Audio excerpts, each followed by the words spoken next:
Aujourd'hui, on se pose une question qui peut sembler un peu débile, mais qui, vous allez le voir, est bien plus profonde qu'il n'y paraît.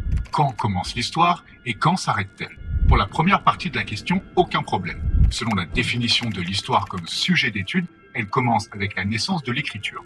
Avant cela, on parle de préhistoire, ce qui nous ramène en 3200 avant Jésus-Christ, dans les contrées de la Mésopotamie et de l'Égypte ancienne. Ce choix, plutôt logique de faire correspondre la naissance de l'histoire à celle de l'écriture, s'explique car l'écriture permet de conserver des traces des événements passés et qu'elle fonctionne donc comme une extension de la mémoire. Un peu comme les disques durs si vous aimez les comparaisons électroniques.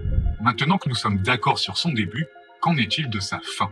Aujourd'hui par exemple, est-ce que la seconde qui vient de s'écouler appartient dorénavant à l'histoire? A priori, oui. Par exemple, lorsqu'en direct à la télévision, le pied de Neil Armstrong venait de fouler le sol lunaire, c'était déjà historique. Vraiment, ce n'est peut-être pas si simple que cela. Imaginons, et je dis bien imaginons, que l'on apprenne des années plus tard, des décennies plus tard, à l'occasion par exemple de la déclassification de documents top secrets, que tout était faux. Je précise une fois de plus qu'il s'agit là d'une fiction et non de la réalité.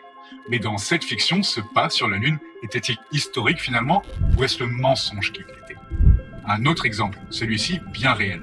Durant la Seconde Guerre mondiale, les nazis, et oui, encore eux, vont s'entourer d'une armée d'archéologues qui vont falsifier des découvertes dans le monde entier pour justifier les désirs de conquête d'Hitler.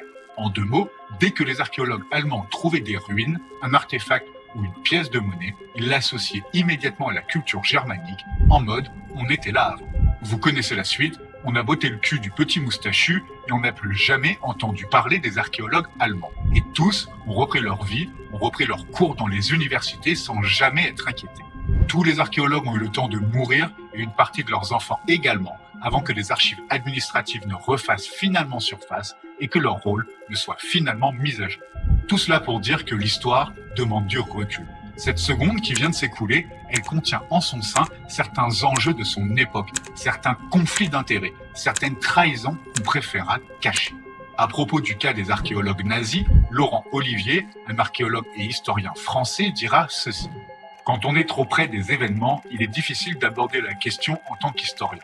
En général, la génération des acteurs ne dit rien, et celle des enfants ne pose pas de questions. C'est seulement à partir de la génération des petits-enfants que l'on cherche vraiment à comprendre ce qu'il s'est passé.